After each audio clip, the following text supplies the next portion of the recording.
Hello, my name is Sarah Colucci, and I'm a mortgage agent here in Toronto, Canada, and I'm bringing you the latest Canadian mortgage and real estate news for your reference. Today is Sunday, October 30th, 2021. Last Wednesday, the Bank of Canada raised its overnight lending rate to 3.75%, up half a percentage point, which means prime rate is now 5.95%. Think about how to manage your unsecured debts at this time and mortgage debt. If you need to pause and take a look at your finances, this is the time. A specialist may be able to help you either consolidate your existing debt or even consider, in some cases, selling your property if things become unmanageable, especially if your finances are tight. Again, a large percentage of Canadian homeowners are mortgage-free, and according to big bank data, many had loans that were around 50% loan to value during the pandemic, which means those borrowers should still have a wealth of equity in their properties. However, those who purchased during the last 3 years with minimal down payments, like 20%, or who took out high-risk loans requiring high-ratio mortgage insurance, may be in the worst position. These people may be in negative equity situation that makes it almost impossible to sell since they owe more on mortgage debt than the property is currently worth. The recent rate hikes will likely increase homeowners' monthly payments by 18%, according to rates.ca. Again, if your mortgage is up for renewal, you may want to shop it around. There are still some lenders offering mortgages in the high fours, although that's unlikely to last much longer. Are we likely to see a three-stage pivot by the central bank in Canada? Well, according to experts, that seems to be very likely. It is predicted with only a 50 basis point hike on Wednesday by the Bank of Canada, which was 25 points less than what the market expected. The BOC may be winding down its front loading of rate hikes. According to experts like Deputy Chief Economist of CIBC Benjamin Tal and even prominent traders like Greg Mannarino of TradersChoice.net, the Fed will be easing rate hikes in the coming months, only to leave them alone for the next year, which will, of course, potentially allow markets to shoot back up. According to Rob McLister of Mortgage Logic News, the Bank of Canada may or may not have made a mistake easing their rate hikes to only 50 basis points when the market was expecting 75. Most people don't believe inflation is coming down, although the bank is telling us it is coming down, except core inflation, which is still rising despite unprecedented rate hikes. According to a recent survey, 53% of Canadians don't even know the Bank of Canada has an inflation target, much less a 2% target. Quantitative tightening is also not well accepted by everyone, and when you factor in the tight labor market, this could create a nightmare for central banks due to the fact that people will ask for wage increases to keep up with inflation. Inflation will essentially not actually become lowered. Market expectations have historically been higher than what the bank has increased rates. Based on forward pricing in the bond market, overnight rates are only going to 4.25%, and core inflation is 5.3%, which may be enough for the central banks to stop raising rates for now. Nevertheless, anything can happen, as McLister pointed out. More wars, Chinese trade disputes, oil, the loonie, etc. And it also, at the end of the day, may just be too early for the Bank of Canada to get softer on its inflation policy. And even though we are headed towards a recession, inflation can still become entrenched. There is a possibility that inflation has not peaked. Now, if you look at the CPI, inflation may have peaked in June, but again, core inflation is really the most important measure. For mortgage interest rates to decrease, we need core inflation back to 3%.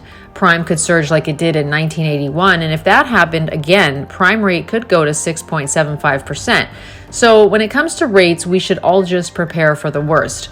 I do agree with Rob that if rates do not increase further in 2023, even if they are high for the moment, consumer psychology will change and prices may bounce in the spring. If sales surge, then it's likely that we're near a short-term bottom. It's anyone's guess what will happen with unemployment being expected to rise or spike. However, the housing fundamentals are still there. Lots of immigration. We still have the mortgage stress test, which is now making borrowers qualify at 7.25% for a variable rate mortgage and even more for a fixed rate mortgage and so on. Economic and financial well-being. I just want to talk quickly about the Bank of Canada's meeting in October, last Wednesday, and the decision to raise the overnight lending rate another 50 points. So again, economic and financial well-being is the objective of Canada's monetary policy. Canadians are best protected by a low and stable environment. A 5-year extension of the flexible inflation targeting strategy was announced by the Canadian government and the Bank of Canada on December 31st, 2021. The current inflation target is 2%, obviously being the midpoint between 1% and 3%, which they want to remain within. Now, it is within the control range of 1% to 3% that the central bank can actively seek to maintain maximum sustainable employment levels.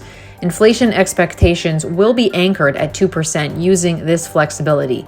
Monetary policy changes basically take time to materialize and work their way through the economy, which is why monetary policy is considered forward-looking. So, for example, when there's changes to interest rates, it doesn't take effect right away in the market. You'll see those changes materialize between 6 to 12 months after the change. So we've had a situation where the bank has basically increased interest rates very, very quickly and by a lot. And so we still haven't seen the full effects of that in the market because obviously not enough time has lapsed. And throughout the world, inflation has continued to rise this year, reaching highs not seen for decades. In response, many central banks have raised their policy rates. In many countries, underlying inflation has yet to ease despite a decline in commodity prices and easing inflationary pressures due to supply challenges. Businesses and consumers worldwide are feeling the effects of tightening monetary policy and financial conditions and Russia's invasion of Ukraine. Global economic growth is expected to slow sharply in 2023. There has been a significant decline in household spending and investment in the United States. Canadian exports are driven by these factors. Energy shortages and elevated uncertainty are expected to cause economic contraction in the euro area during the second half of 2022.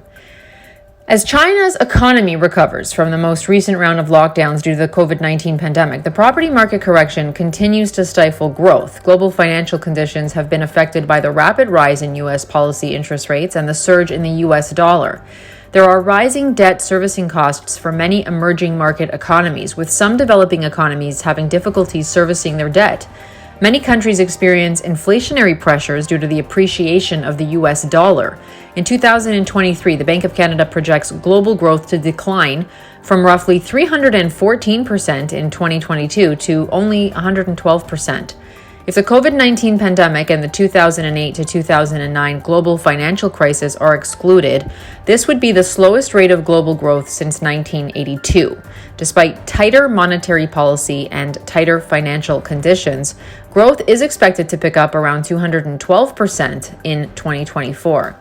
At the global level, inflation is expected to decline to levels that are close to the targets set by central banks in 2024. As monetary policy tightens, commodity prices will fall, supply challenges will ease, and demand will slow, which will lead to lower inflation. Here are the Bank of Canada's changes to the projections that it made in July. Now, there are potential output growth changes.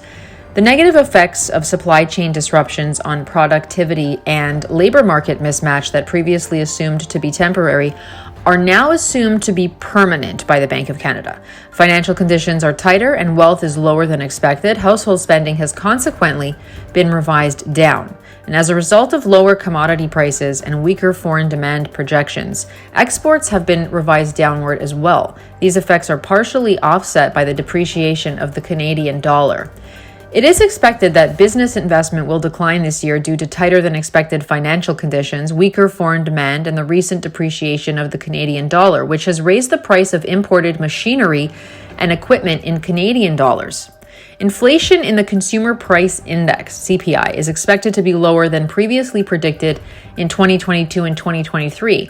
According to revised forecasts, CPI inflation will be just under 7% in 2022 and about 4% in 2023. Inflation is expected to remain relatively unchanged in 2024. Several factors contributed to the downward revisions, including lower gasoline prices and weaker demand. Inflation in 2023 is also expected to be reduced by lower than expected shipping costs and easing global cost pressures. These cost pressures are partially offset by the weaker Canadian dollar. Now, global economic challenges and risks are seriously becoming more complex. There is still widespread and high inflation in most countries, And some central banks have begun shrinking their balance sheets as well as raising interest rates rapidly. Canada is one of them. A tightening in financial conditions has increased financial stress this year. Rising geopolitical tensions and Russia's invasion of Ukraine remain major uncertainties. The projection incorporates some of the risks identified in previous issues of the report. And I'm speaking now specifically about the Bank of Canada's report that came out last Wednesday. Best case scenarios include weaker global growth, lower commodity prices, tighter global financial conditions, and sharper declines in Canadian housing activity in the near term. Now, there are two main risks to the inflation outlook, according to the Bank of Canada. It is possible that inflation could stay higher for a longer period of time than predicted. And I spoke about this before. BlackRock actually issued a memo basically to its investors, basically advising them to purchase inflation benefiting assets. They think that inflation is really going to be here for a while. It's just not going to go away. Inflation expectations failing to adjust downward as expected is one way that basically this could occur. This is the risk on the inflation outlook. Stickier inflation can also be caused by other factors. A global economic slowdown could be even more severe, and inflation could fall further than expected. Since inflation is persistently high, the bank is more concerned about the upside risk than the downside risk. So what's the upside risk?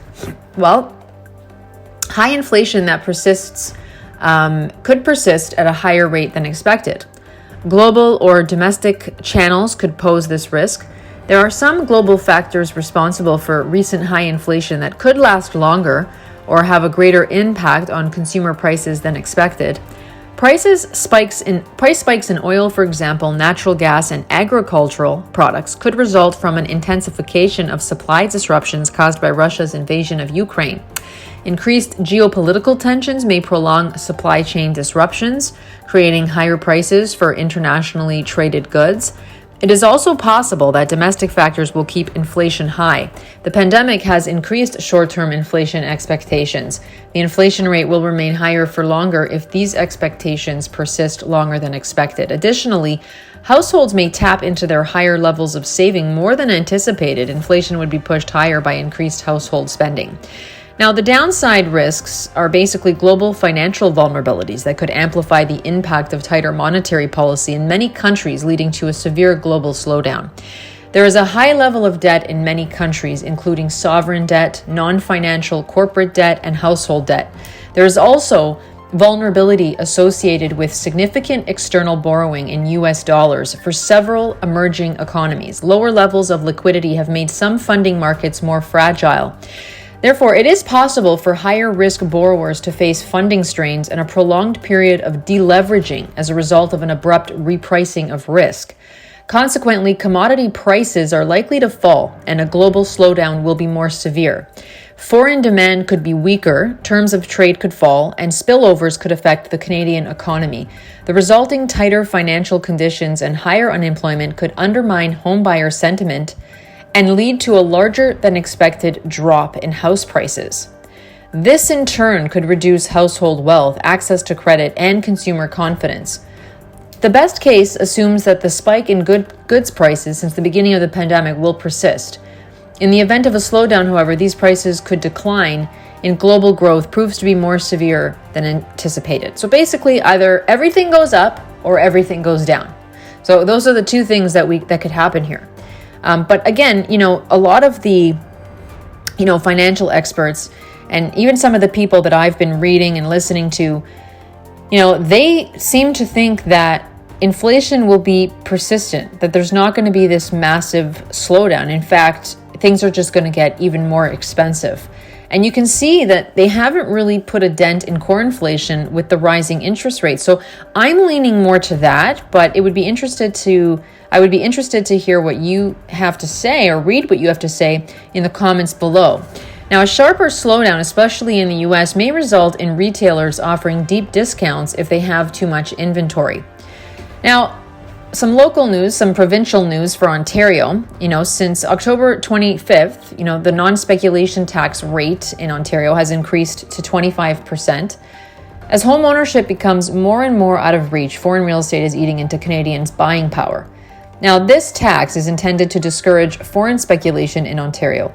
by essentially making it harder to buy property. As a result of these steps, both near-term solutions and long-term commitments will be made to provide more affordable housing options to Ontario families based on recommendations from the Housing Affordability Task Force and the first ever Provincial Municipal Housing Summit.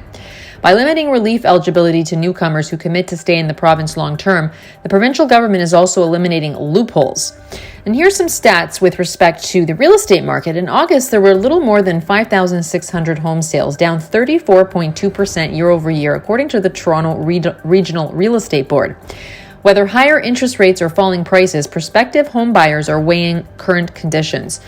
There has been a noticeable slowdown in price growth. A year ago, the average sale price of all homes combined was $1,079,500, up just 0.9%.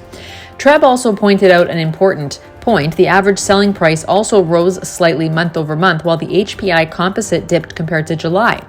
So a higher share of more expensive home types sold in August was indicated by a monthly increase in the average price versus a dip in the HPI composite. So for example, detached sales are down 26%. Average price is down 1.7%. Semi-detached sales are down 29.6%. Average price is down 7.3%. Townhomes, they're down 44%. Average price is up 0.4%. And condos, well, condos are taking a really big hit. The sales are down 40.6%. However, the price is up just 2.6%, but major slowdown in condo sales. There has been a mixed supply. In August, there were 10,537 new residential listings, down 0.7% from July. However, active listings increased by more than 62% to 13,305. Toronto's real estate market has also seen robust new home construction activity, according to CMHC data. Now there's 4,535 units. Housing starts grew 12.55% in August. The number of units under construction as of August has increased nearly 4.5% from October of last year. Well, that's all the news for today. I hope you enjoyed this particular video. If you like what you heard, please make sure to like this video and subscribe to my channel for more updates, because I am following what is happening in the market closely. I do also read many different opinions and, by experts, obviously, and I do a lot of research myself into this. And I think that if you stay tuned, you're going to learn a lot on this channel. And it's not really about speculation. So I'm not here to speculate. I'm here to provide the news as of today, what is actually going on. A lot of the information I presented today actually came right from the Bank of Canada. We know what they're thinking, and that's why you should subscribe to this channel, because you'll get accurate information and accurate statistics and not speculation. So my name is Colucci. Thanks so much for listening.